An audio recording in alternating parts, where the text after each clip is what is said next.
All right, hi everyone. Hi, how are you? Um, Welcome to tonight. My name is Giulia Coletti. I am the organizer of the Motivation Club meetups all across Australia, and I myself am a speaker.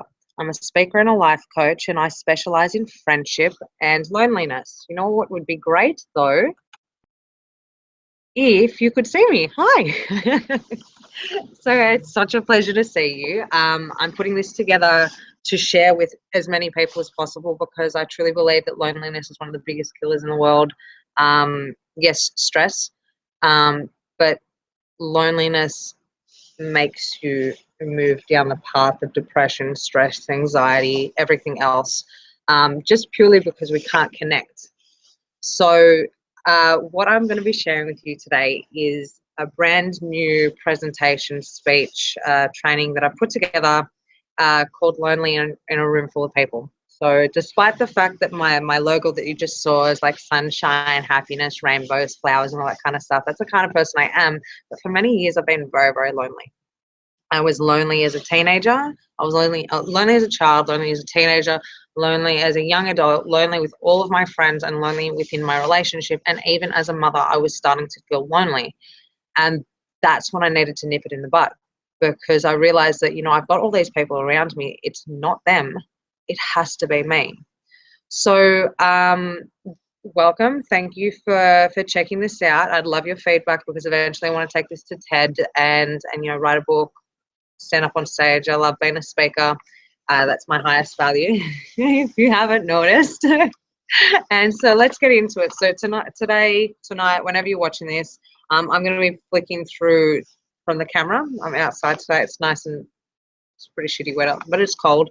And flicking through my PowerPoint, and I'll go back and forwards. And if you have any questions, please feel free to touch base with me at any point in time. Facebook, LinkedIn, phone number, website, it's all good. And all of those details will be down the bottom of the video in the comments area when you watch it. All right, so let's get into this. Here's my PowerPoint. And so there we go. It's my wonderful, wonderful brand new logo. I'm going to get that into some business cards. And so welcome to tonight's event. I'll tell you a bit about myself. There's me up in the top left corner. That's me with my two boys. I'm a mother of two. Damien's 2.5 now and Lucian's 1 next week. So I've been building my coaching practice whilst balancing the children and being a mum and everything else. But it's been a real eye-opening journey in itself. And I've gone down the personal, my personal reason for going down personal development and coaching and everything was to better the relationship that I had with my children. And I really want to be the best mother that I can be. When you look down a little bit, there's my husband. He's a hip hop artist in Australia. He's up and coming, and he just did his first gig the other day. He's very, very inspiring, and he's one of those people in my life that he's a rock, he's a triangle. He's one of those people in my life, and I love I love it when he imparts knowledge on me because he's really quite knowledgeable. And so a bit more about me. I picked up the Sydney Motivation Club, which is a Sydney meetup in September 2013. It's almost 2 years now. I've got over 2,000 members. I've got a Melbourne Motivation Club meetup with 800 members, and I've expanded across the rest of Australia because from doing my fortnightly meetups, I got to meet so many people and I got to inspire so many people, and I want to share it as much as possible. So for that reason, the Motivation Club was born, and that's just a preliminary sketch of what we can do with the logo. But if you have any ideas or you really want to do the logo, please, by all means. All right, so that's a bit about me. As I said, I've expanded across the rest of Australia. We have a motivation club in each one of the capital cities, and now we're looking to add like a physical base, like a commercial property, to facilitate all our meetups and facilitate co-working spaces for up-and-coming coaches to be able to give them more of a chance to do the awesome work that they do.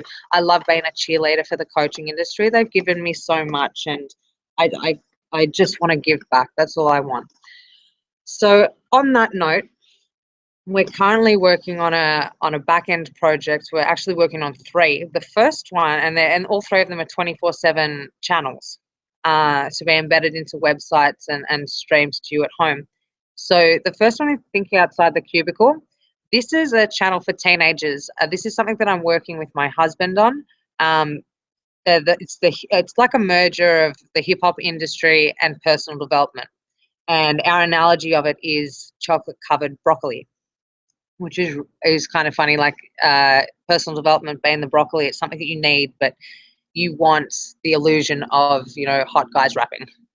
Well, that's when we look at our target market, which is 13 to 17-year-old female teenagers, that's what they want. So we're slipping in what they need, which is personal development just underneath. So that's very exciting. That's going to be coming out soon.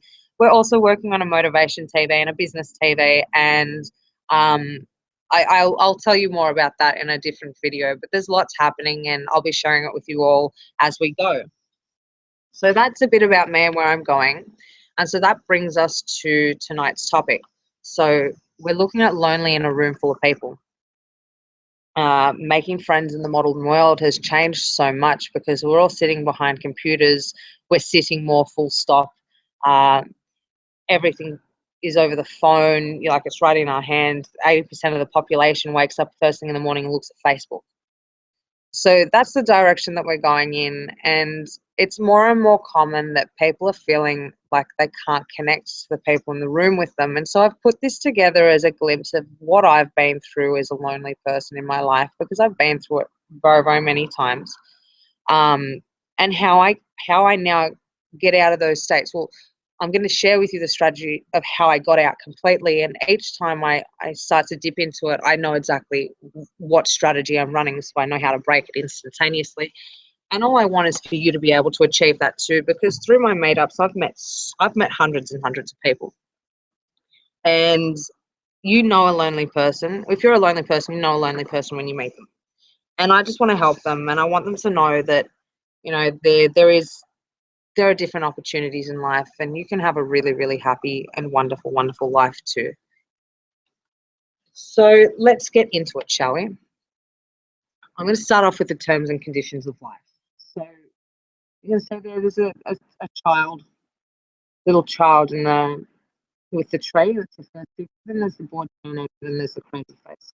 Pretty in life, if you're into personal development, from the ages of 0 to 7 to about 10 years old, you're imprinted with everything that your parents are or everything that your mentors are in life, and basically you become a miniature version of them. See, I had great mentors. They loved very much, but because of their mentors or their parents in life, the things that they would say and the mindsets that they have weren't exactly healthy. And so as I grew, I was imparted with the conditioning of, friends, you shouldn't have friends. Friends are only out to get you in trouble, and you can't trust anyone. And basically being told that I shouldn't be myself because it's wrong to be myself. You have to put on a front for everyone. So I grew up with that in the back of my mind, and I became a very, very lonely, lonely teenager. Really lonely. I had no mates. I had really, really people that loved me, like adored me and thought I was great and would just die to spend time with me. But because of my conditioning, I could not connect. It was wrong to connect in my eyes. And I made myself into a very lonely person because I thought that's what I needed to do. On an unconscious level, I was acting out what I was conditioned to do. So it got to a point in my teenage years that I came across a later teenage years after about when I finished last year of school, fell into a bit of a shit house group of friends. I only say shit house because it was my own experience, but they were great at the time. I felt like I belonged, and that was the most important thing about it all. I really felt like I belonged. And however, their behaviour and their conditioning was much worse than mine, and I started to pick it up. I was idolizing people that had undergone, criminal behavior, been inside for a few times. I'd pick up relationships that with really low level thinkers that were only in it for themselves and wanted to blame everyone else for the way life was. And so that's the kind of person I became. Immersed myself in kind of just like the worst kind of way of life. And I was a very unhappy person because of it. I like to call them temporary lapses of unhappiness as opposed to depression, because it gives you a bit more of like a powerful standing against it. When you say you're depressed, you're completely immersed in the emotion and you're a victim to it. You can't do anything about it. So when I say temporary lapses of unhappiness, I say that not to disrespect anyone, but to better my own mindset and to keep it solidified, because I am a sane person and I'm a very strong person and I want to stay that way. And it's something that you can maybe model if you like it, and call it something different to give yourself more power in life. So anyways, I fell in with a really, really kind of shitty crowd, and all I really wanted was to connect. And I was connecting really, really well with these people because the front that I was putting on was really easy. It's really, really easy to be a criminal, and it's really, really easy to be a nasty person, and it's really, really easy to hide behind a veil of drugs and alcohol. And that's what I did for very, very many years. However, I was a born communicator, and this was all extremely incongruent with me because I was a really honest person too. Like, I've never been in trouble with the police. I'm always respectful to people. I love learning. I love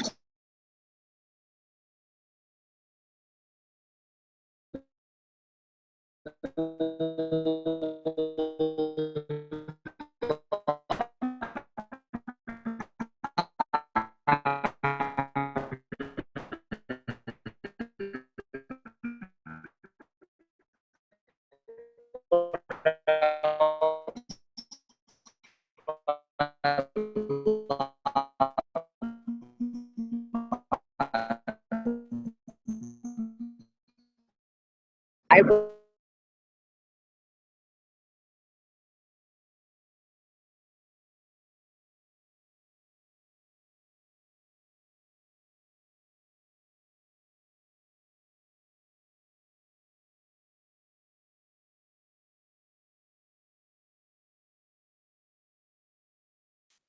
There we go. We cut out for a second, but that's okay. I'll, I'll finish off. It's nicer to see someone's face because you can see the authenticity in them. You can tell when they're lying and when you're not lying, especially if you're a professional. I know a few of them now. It's a bit freaky. But anyway, so I started following some like really, really like grubby people. Really grubby behavior is how I like to describe it. I was happy for stints of time, but there was something missing, and I definitely was lonely within that group of people. And within those rooms, I always felt out of place, although I felt as though I belonged internally, right in the depths of my heart. I didn't fit in there. And I don't think any of them really did, but it was all a front we were putting on so that we could all feel like that we belonged together. And I've met people like since that, um, that one woman I've met since, she said she was an alcoholic, and she said that the only reason she kept drinking was because she felt like she belonged. And then when she went off to AA, she felt like she belonged even more. So she perpetuated the circle of being an alcoholic and then going back and forwards between the two because it was the only thing that made her feel connected in life. And I understand that. I completely understand that. Fuck, it's cool, man. At least it was at her awareness. And so now she was taking the necessary steps in her life to better it and create meaningful connection. And that's what it's all about. Like the measure, your life and your success in life is measured uh, by the how good your relationships are. I was looking for other words, but they weren't coming out. Sorry. So connection in life. So sorry, I got my notes. I want to share with you. David is really inspiring to me as a rapper.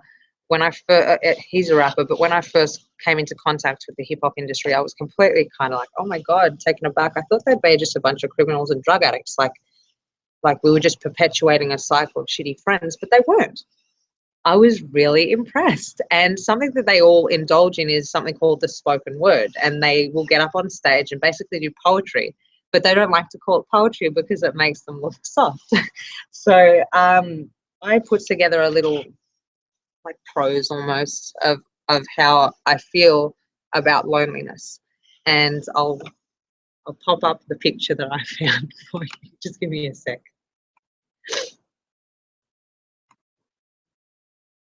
There you go. And so you should be able to see that. That was my slide from before. Here we go. So I know a lonely woman. She sits on the balcony of her house that's run down, and she smokes cigarettes 12 hours straight. She looks out on the world but is too scared to leave her front doors.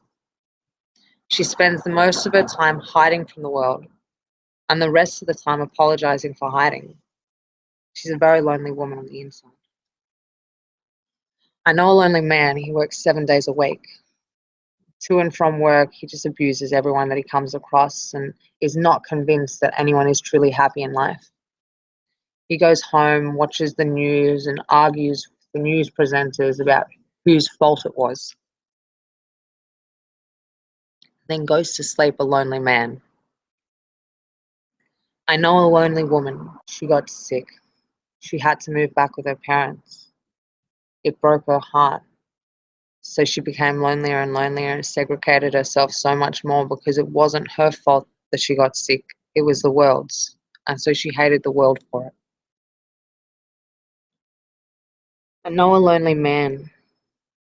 He was so hurt on the inside from the conditioning that he had suffered that he left his family and started a new one. He couldn't sustain that family, so he continued to move on. I know a lonely woman who, because of her conditioning, started to play it out. Her relationship started to deteriorate, and she got lonelier and lonelier in a room full of people. I know a lonely man that loved that woman so much, but the relationship got strained and strained and strained, and they had to leave each other. And now they both live separately, lonely lives.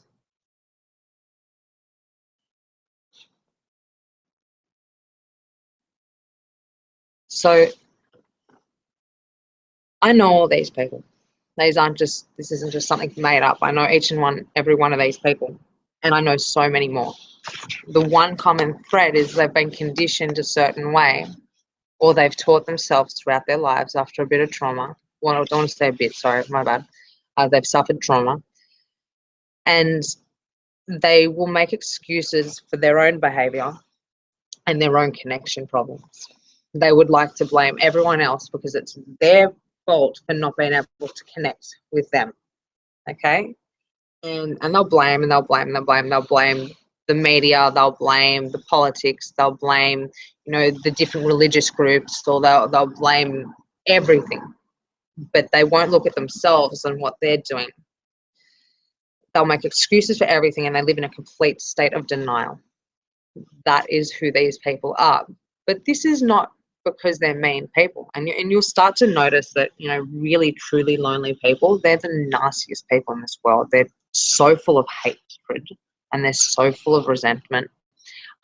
Ultimately, all that is just fear of the world. They're so scared of the world that you have to put on this front of I'm either going to scare you off or you're going to scare me. It's like a full fight or flight in like they're living that continuously, and that's a really, really hard place to live in. Like I remember when I was lonely, I would walk around angry all the time because it was much easier to deal with people thinking that you are angry as opposed to thinking that they can come up to you and be a part of your life or connect. That was really scary, and so I adopted that whole mentality of look angry, and I was really good, and I was getting the lines, angry lines for. So one day, and this was actually after Lucian was born, he said with my first son, when Damien was born, I knew the loneliness had hit because I couldn't have conversations anymore. I remember picking David up from the bus stop with Damien one time and bumping into a girlfriend, and I could not articulate my words. I knew that something was wrong.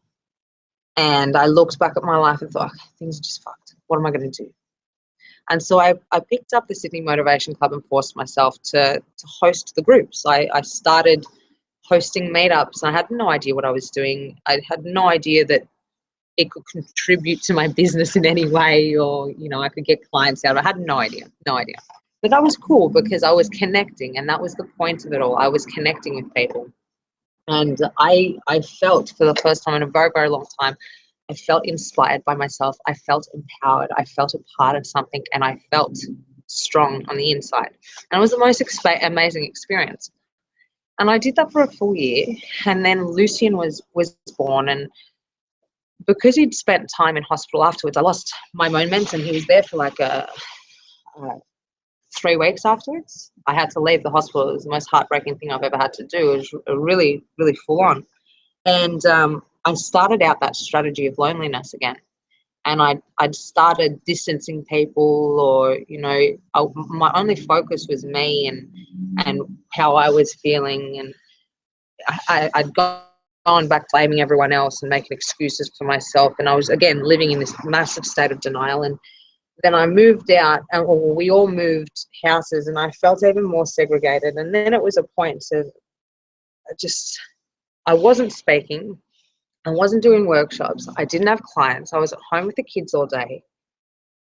And something was missing. And in myself, I was just kind of losing it. I couldn't sustain happiness at all. It really sucked. And I was literally like the worst that I've ever been. And I didn't know anyone, didn't want to know everyone. And I just wanted to shut off completely, shut down all my businesses, all my meetups, and just get rid of it all and pretend like it never existed, which is what a lonely person does. And they all do it. They just want to get rid of everything and just hide. I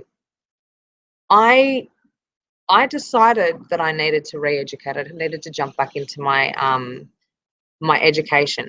And so after a bit, I realized that I was just running another strategy, just like my clients do, and that it wasn't the world, and it was just the way I looked at it. And so I wanted to share with you now. I'll share with you how this journey out of the depths of loneliness began. So I'll pop you back on my screen. There we go. When I was 22, okay? I was 22 and still immersed with all these shitty friends that I had in my life, and my relationship with David was breaking down. And I knew that something needed to change then and there. This is before kids. And this is how I've developed the strategy. So I've one day lost my job, just sitting there with a girlfriend, just go, oh, fuck this, I need to do something. I need to do something different. And so I decided to re-educate, and I signed myself up for the coaching institute. I had no idea. I just wanted to help people because I knew I wanted to help myself, but I didn't know how. So I thought, I got to help other people, and that'll fix me. It's somewhat along the right line. But when I fell down this rabbit hole, I came across this complete world of positivity. Um, I'm still to this day very, very stumped that this place even exists. But these people are truly happy and truly honest and giving and loving, and they live love. That is what they do. I didn't even believe it to be true. Look, throughout all my trainings, throughout my first training, I didn't even know what personal development was, and I'm sitting there in a room of coaches. I had no idea, but I knew that I wanted to continue, and I wanted something different. So when I stumbled across this world, and it's only now that I've realized what the steps were to getting out of loneliness, what you really need to be doing if you're this lonely person at home, or if you've likened to anything I've said, or any of the descriptions of anyone else, the first thing that you need to do is disconnect. I know it seems quite contrary, I mean, you're lonely, but you really need to disconnect, because the people around you are the people that are perpetuating this cycle of loneliness. I'm going to be talking for a while, so it's better look at me than a plug. So, what I mean by this is you are the 5 people that you hang around, right? So there was a point in my life that there was, the boys, then there was David, and then there was my parents, and that's all 5. And so all of these people have, 3 of them have been perpetuating who I was back then, because they'd still speak to me the same way, or they'd still behave the same way around me. And why this is important is because in the 50s, there was a study called the Pygmalion Effect study, and the experiment went like this. There was a class of students and a teacher. and the teacher was told that 3 students in the class were going to outperform the class. Now, the teacher was also told that they'd all been tested, and that she wasn't allowed to let any of them know that they had been, that they'd been chosen to outperform the class. And at the end of the year, they did. They outperformed the class. But at the end of the year, the teacher was told that they'd chosen those students at complete random. They didn't. They weren't set to outperform the class. There were no tests done or anything. It was chosen completely at random. And why this is important is because your expectations of someone or something will impact upon that so like intensely. So I know this from experience, and you'll know this in your own experiences. When you go back to your parents' place, you start acting like a teenager again, or a kid. If you don't have good relationships with them, where your relationship ended with them is how you will be behaving. My relationship with my parents ended when I was a teenager. I just could not deal with it anymore. I still lived with them for a very long time, but I couldn't connect with them. And so every time I go back into my parents' place, I somewhat act like a teenager because the relationship hasn't grown.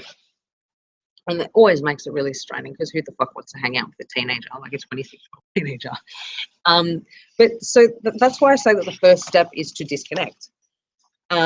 You're disconnecting from more so the conversations and the expectations that they're putting upon you, because they'll continue. A lot of the people around you see you as maybe a little unreliable, you're a grumpy person, or you're this or you're that or the other. But the more that they think that, the more you have to be that.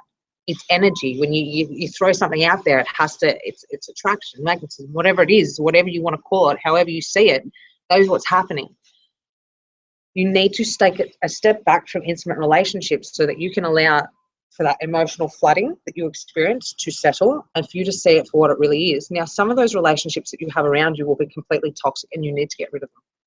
You probably won't know that for a little while. It's taken me several years, like 6 years into relationships. Like within this, I was talking jobs, relationships, work relationships, friendship relationships, intimate relationships, in-law relationships, 6 years. They say there's a 7-year kind of itch. Well, in about 6 years, for me, was how I saw some of those intimate relationships, and it was like, oh my God, I need to get rid of this relationship. And it also meant almost getting rid of my intimate relationship with my husband. But what I'd done was I'd taken a step back from it, and I'd gone, okay, once the emotional flooding had subsided, what's going on? Am I in, am I out? And I was able to make the decision that I was in for this, like for the long run, and that I truly do love him, and that I was really, really happy with him as a person. And it wasn't him, it was everything. It was me and how I was speaking to myself. And because the way that David speaks to me is not the way that my parents or anyone else speaks to me. It's really quite supportive, but I couldn't see it because of everything else that was coming at me, and I was always so emotionally flooded. So the first step you need to take to preventing lonely, if you're feeling lonely in a room full of people, is disconnect yourself from the expectations of others. And then the next step you need to do is learn your unique language. So I'll pop that up on the screen. There we go. Learn your unique language. So yeah, we've got hello, hola, bonjour, konnichiwa, hello. You need to learn your unique language. And so this isn't like yeah, it's like learning a new language. It's a skill, okay? But when I say learn your unique language, what I'm encouraging you to do is go down the path of your own authentic journey, find your authentic self. Now, you do this specifically through immersing yourself in personal development. Now, I'll share with you my lesson in authenticity. My lesson in authenticity actually didn't come until this year, which was, I'd been in personal development, been a coach for 2 years, but I couldn't really tap into my authentic self. Something was missing. And I had this wonderful experience with Edward Zia. He's a marketing coach in Sydney. I was at Mind Body Spirit Festival doing my thing. I was having a great time. And all of a sudden I'm walking and this massive dude in a red shirt grabs me in this hand lock and just and I'm doing a stress test. Like, that's okay. So I'm sitting there in front of this little unqualified dude telling me about how stressed I am about life. It's okay. Mind, body, spirit. Everyone loves. Yeah. And then he started to hard sell me a Dianetics. Good on him, because I wouldn't be here today. I went back to our booth, Mind, Body, Spirit, and I just missed Edward. Everyone's raving about this guy. I was expecting him to come, like, trailblazing in with women groveling at his feet. Like, that's what everyone had, like, described him to be. He was just amazing.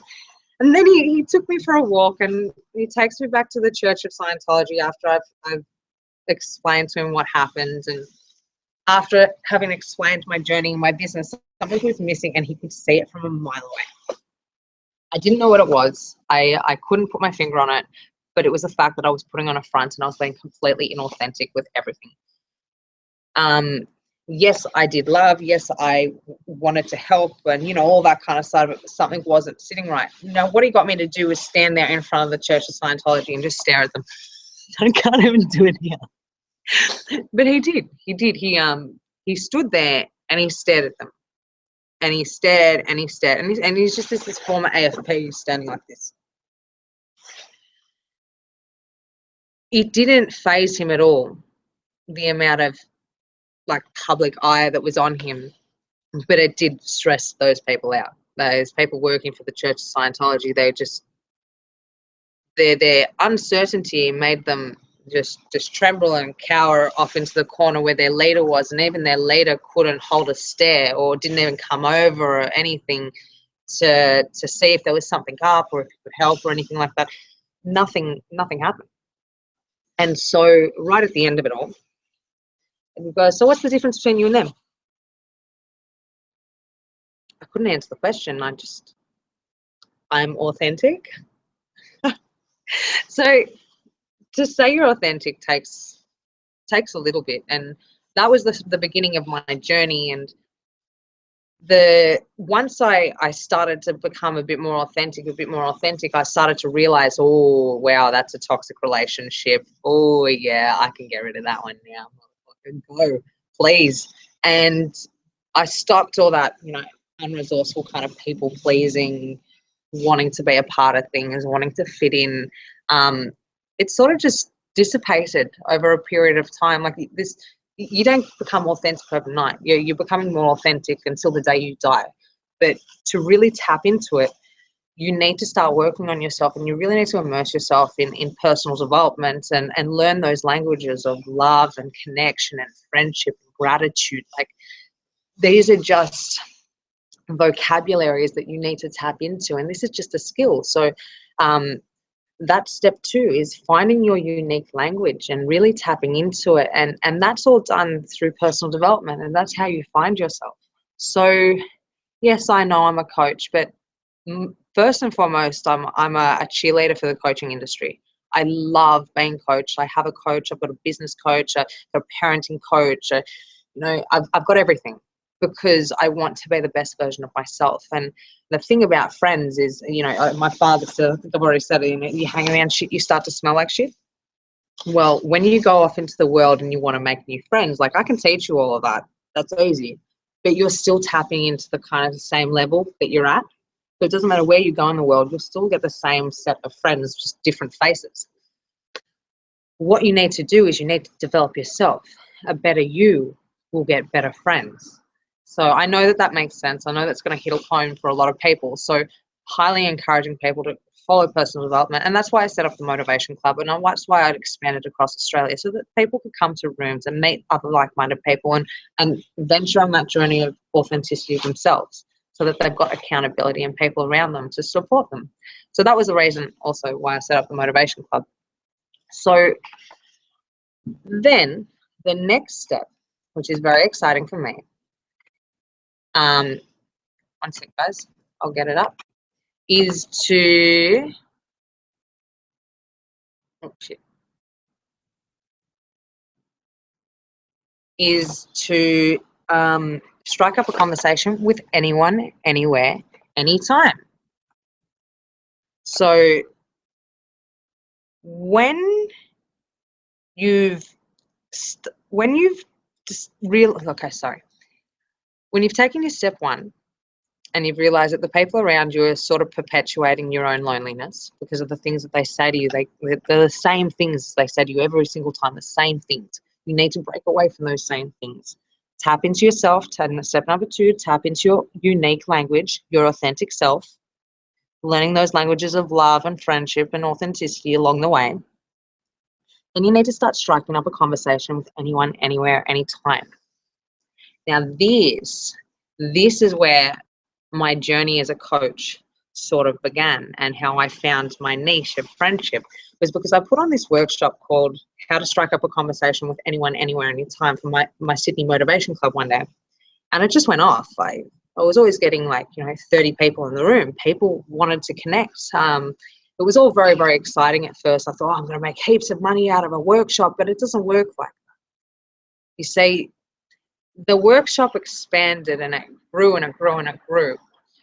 But the fundamental thing that I keep telling people when it comes to striking up a conversation with anyone, anywhere, anytime, it is a skill, okay? It is just a skill, and confidence is something that you tap into naturally, because a lot of the people that came were scared of public speaking, and no one's scared of public speaking because you speak in public all around. What you're actually scared of is someone in that audience saying something nasty about you.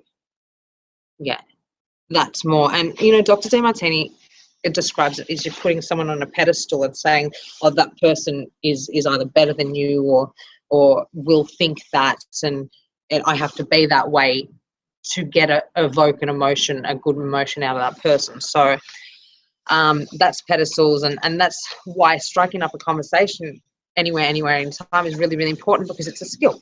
Conversation is a skill, and you go off and you'll strike up conversations with people that don't want to know and that just want to get away from you. But then you'll strike up conversations that are dying to have a conversation. And this is the best. And if you're ever going to try this out, and I have a whole workshop about it and recordings and everything, if you're going to do this, try it with older gentlemen and older ladies on the bus or the train, because their generation, here's a good example. I remember striking up a conversation with 2 ladies sitting opposite me on the train one time. They didn't get phones in their houses till one was 17 and the other one was 24. How crazy is that? I live on my phone. I run my business off my phone. They didn't have phones until they were almost my age. And before that, they would just talk. They would talk face to face, and this is a really important skill that we still need, because even when you're hiding behind a computer screen, typing away, having a jolly old time, the communication skills that you're using there originated from face-to-face conversations. So unless you're working on your face-to-face conversations regularly, even your internet banter isn't going to convert, so to speak. So sorry, I'm just checking my notes. So that also that act of having conversations helps your authentic self to come out, because if you've disconnected from the conversations that you're currently having and you're looking for other conversations, you're going to get new expectations thrown at you, and some great ones are that you're amazing and that you're really inspiring, because these people have never met you before. They're making up their own ideas about you on the spot. And for the majority of people that I meet on the spot, unless they've got really, really poor body language and grooming, which is the only time that I sometimes think otherwise, but I always pull myself back, because you have to. It's the right thing to do. I believe it's the right thing to do for me. I'm not going to project it onto you. A lot of the people I meet, it's like, oh, this person's going to be interesting. This person's going to have a lot to say. Sometimes I'm wrong, sometimes I'm right, but it doesn't matter. I have a different expectation onto them than their parents do or their friends do or anything else. I like to have this mindset of curiosity when I meet someone. It's like, this person's going to be so interesting.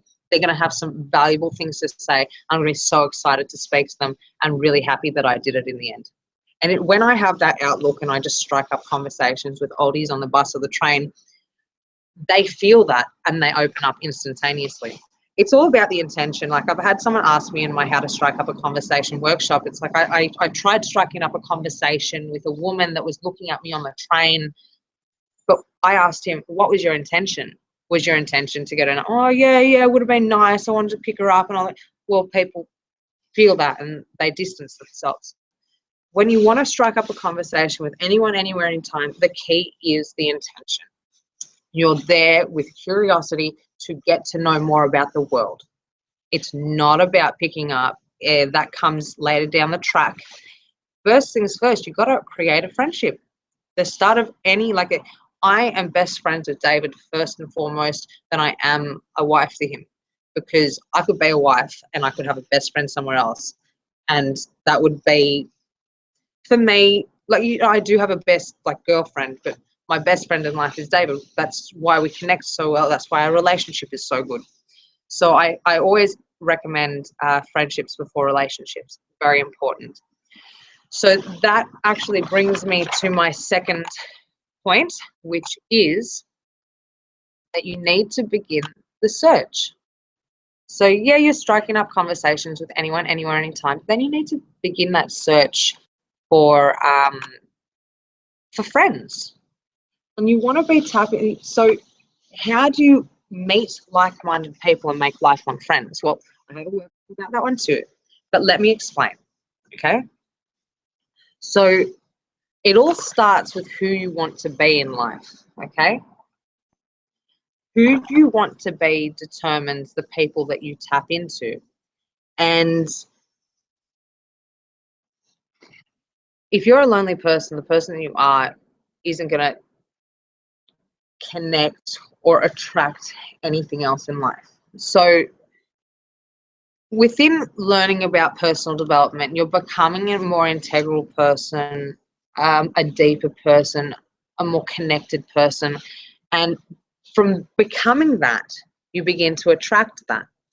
And what I'm going to do quickly with you is, once you've decided what kind of a person you need to be, you've got to decide what kind of friends that you want to have and the relationship that you want to have with them. And this is actually a little bit of fun. So I want you to write down, you can get a piece of paper and write down on one side of the paper, write down all of the things that you hate about your friends, absolutely despise about the people that you know around you. Okay? All of those things that really, really tick you off. And then what I want you to do is, I want you to, so that's on that side of the page. On the other side of the page, write the complete opposite. Okay? Write the complete opposite. So if it spends too much time on the phone, what you can write as the opposite is really considerate of my time, and they know that I don't like phone calls longer than 5 minutes, so that they respect that and they only make 5-minute phone calls. Or I hate when my friends are late. My friends are really respectful of my time, and they're always 10 minutes early. That's a good way of translating it. And you need to go through that whole list of all the things that you hate. And then on the other side, writing the complete opposite. And that's going to give you a friendship, a values elicitation. Those are all the values that you will need fulfilled within your friendships.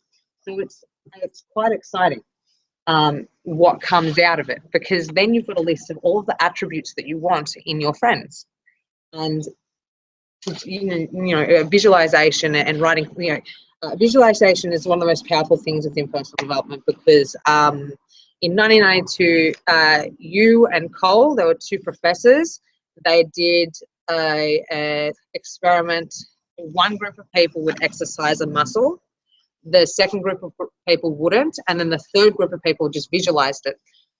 At the end, the people that exercised bigger muscle mass, people that didn't, no muscle mass, but the people that visualized it actually had an increase in muscle mass too, just from visualizing the exercise.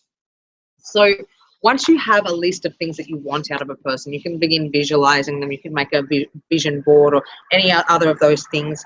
But ultimately, you're training your brain to pick up these qualities in people, and you'll begin to attract those things into your life. So also writing it down is extremely, extremely important, because when you write down a goal, you become 40% more likely to achieve it. Very, very exciting there. And then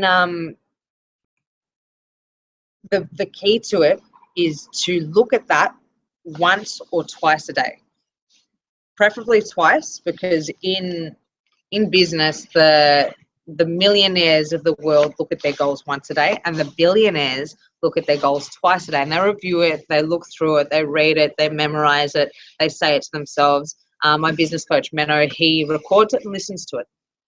And he has an alarm that pops up, and his affirmations and his goals start going. So that's all really, really cool. And so in business, we define what you've just did, all these attributes of a person, as our avatar. And what you need to be doing is realizing that making friends is somewhat like selling a product, because you're selling yourself.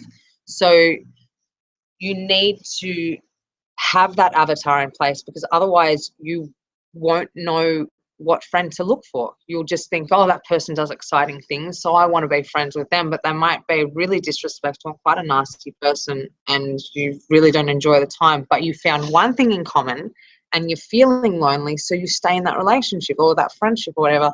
That's what happens. And that's why I ended up with such a shitty group of friends, because some of the qualities were there, but not all of them, but some of them were. And I wanted to belong with those qualities, because the other qualities everyone else had, I didn't want. So I held to this group of friends with these very few qualities that I was aligned to, and I was living inauthentically. So this step of beginning your search and finding friends starts with this friendship, your friendship values. So they're very, very important. What you've got on your piece of paper there, please put it up somewhere and look at it regularly, because you'll start to attract those people into your life, and that's what I want for you most.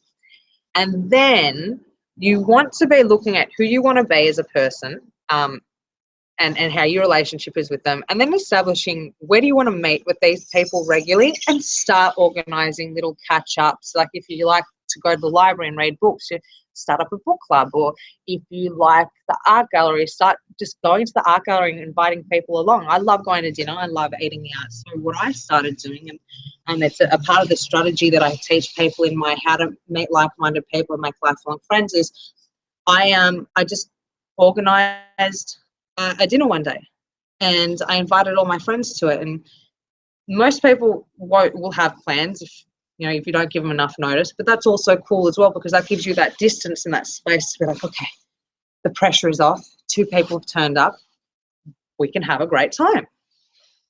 And so I always turn up, even if you don't have anyone coming, because it's about you going out and connecting with yourself first and foremost, because that's the only way you'll be able to connect with anyone else. And whilst you're there, you can strike up a conversation with the table next to you, or the waitress, or someone else. So it gives you an opportunity to tap into your authentic self and be you.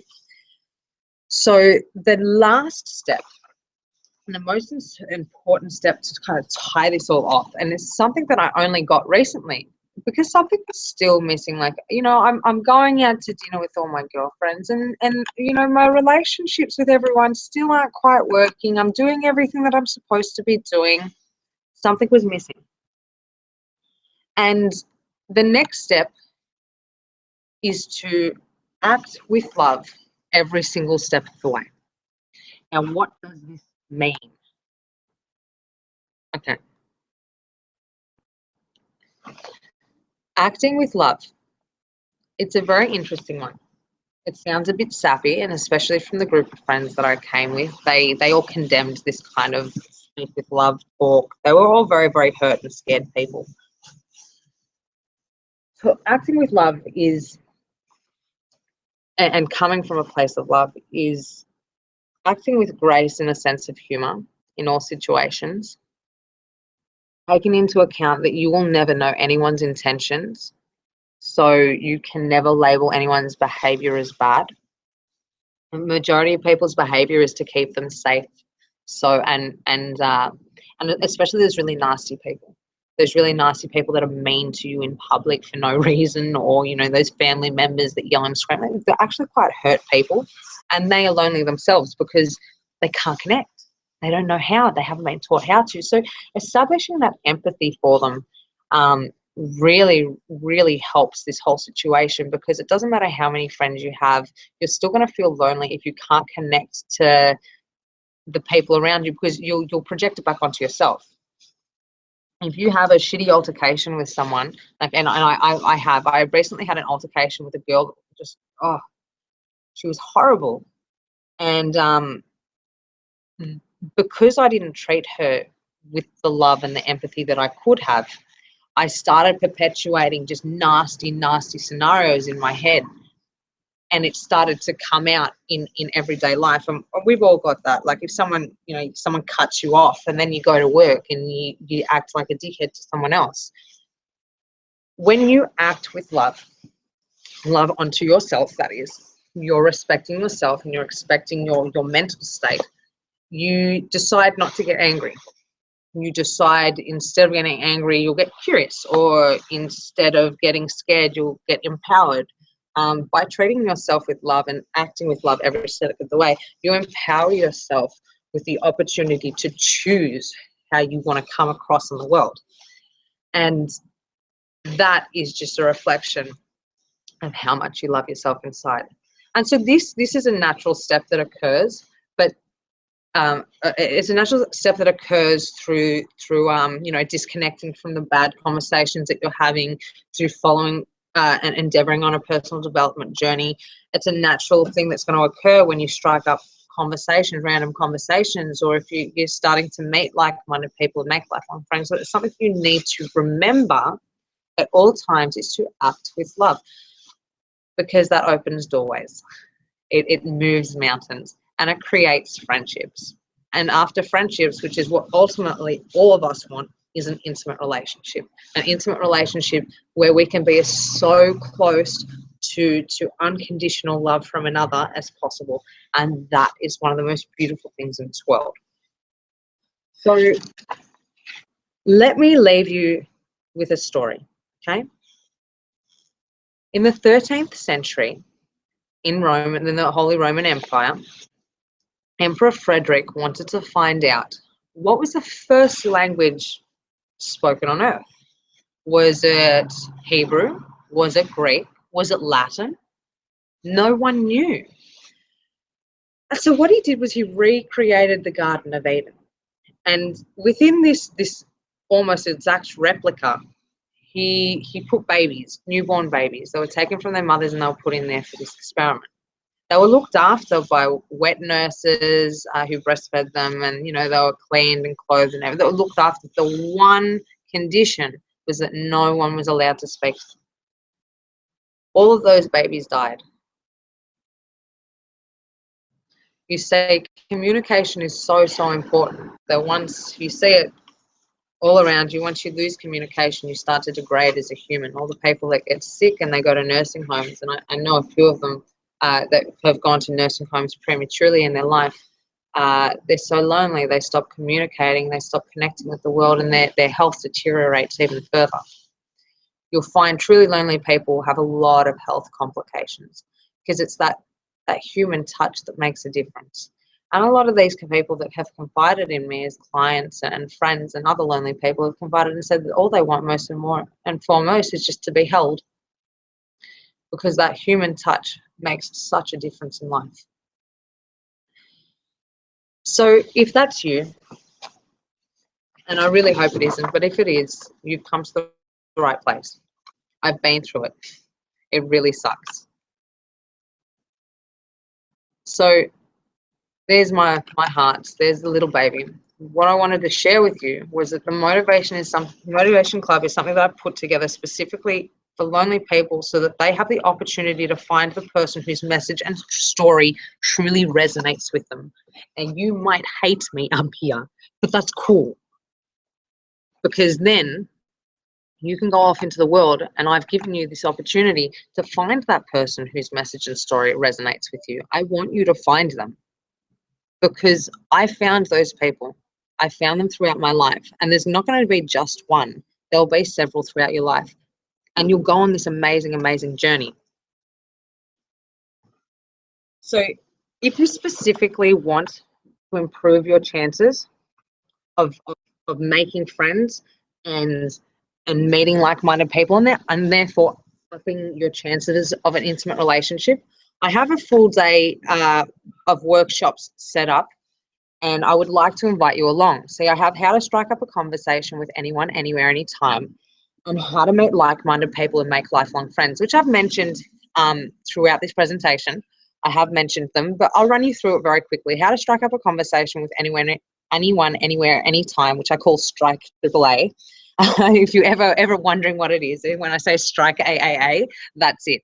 So Strike AAA is all about me teaching you the rapport building skills that are essential to meeting new people, meeting like-minded people, and then teaching you how to do it face to face with someone else, and then sending you out into the world so that you can do it. And then we review and reassess. And so over the period of like 3 to 4 hours, with lunch included, we work as a team and we meet as many people as possible. So this is very, very exciting. And then I also have on the same day is how to meet like-minded people and make lifelong friends. Now, this is where I go very, very in-depth into how to build strong, fulfilling, long-lasting relationships, how to establish a base for people to start meeting you, and for you to start getting a gist for what they're like as people, and how to pick out those different aspects of their personality, and to see if it will work, like there will be compatibility. So I teach you all of that, and it's really, really essential, because as I mentioned before, there could be a few qualities in a person or a group of friends that are okay, but the rest aren't. And I know for myself, I kept telling myself for very, very many years that that's okay, these few qualities are enough. But and then there's no one is going to be out there with exactly the same qualities that I want in friends, so I might as well stick with these people. Well, I was wrong. I was very, very wrong, and I want you to know that there are other opportunities out there with friends or other relationships where these people are much more aligned to you, and you can get a much more like stimulating life out of your friendships. I want you to have that to the best of your ability, and so that's what that workshop is about. So I do these both on one day, and I do them both back to back. Both of these workshops are together, they're $1,800 if you want to buy them separately. I offer lunch on the day, and you get 2 training manuals, but everyone that purchases from this presentation will receive 1 month of unlimited support from me, and that's valued at $800.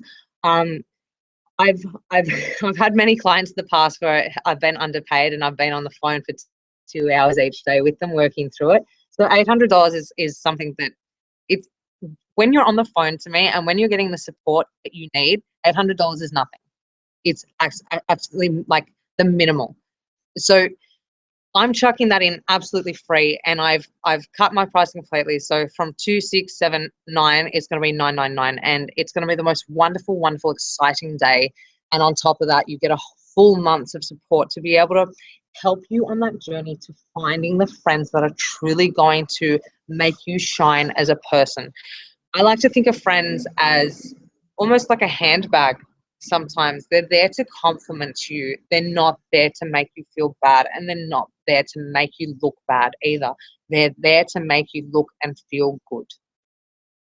Otherwise, the complete alternative is being that lonely person and regressing back into loneliness and regressing further towards death.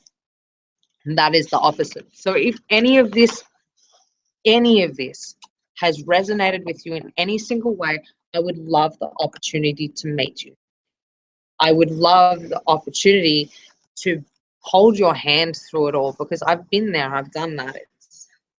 I had many people hold my hand, and I am so grateful that they were there. Okay, so it would be my pleasure to be there with you. And if you have any questions, please shoot them through to me. I also work one-on-one with people, and I always do 20-minute qualifier sessions to make sure that we fit, and that if we don't, that's cool. I set up the Motivation Club for that reason, so I can pass you on to the person whose story and message truly does resonate with you and that you work superbly with. Okay, so our time together has come to an end. Thank you very, very, very much. I'm so grateful that you watched. I'm so grateful for the fact that I got to share this, and it's something that I'm going to continue sharing with each and every person that I come into contact with, because I do want world peace. Call me a little bit cliche, but I do want world peace. Now, again, thank you so very much for watching. You are a wonderful, wonderful person, and what you're doing for your life simply by watching this is going to change the outcome, even in the most minute way, so that you can find happiness and success in your life, which is what I want for you most of all. So until we meet again, thank you very much again, and farewell. Bye.